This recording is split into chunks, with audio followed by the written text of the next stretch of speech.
Vas a ver en la televisión, en la radio una nueva expresión que por su sentido del humor seguro que va a causar furor. Pero el pueblo de donde surgió esta frase alegre y popular, ahora para no decir que sí, o mejor para decir que no, es así como te dirán.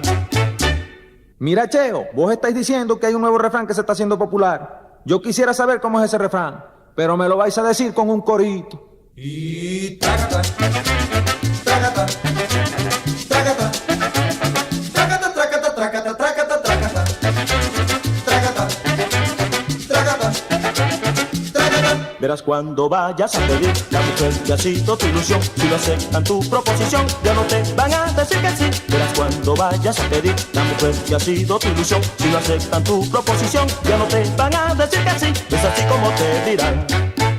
Bueno, ¿cómo es la cosa? La voy a pedir, pero como no me la van a dar, no me van a decir que sí. Y tampoco me van a decir que no. Entonces, ¿cómo es que me van a decir? Y trágata, trágata, trágata, trágata, trágata, trágata, trágata, trágata, trágata, trágata, trágata.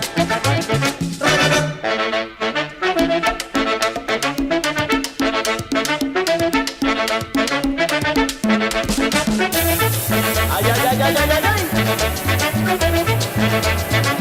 Rico merengue.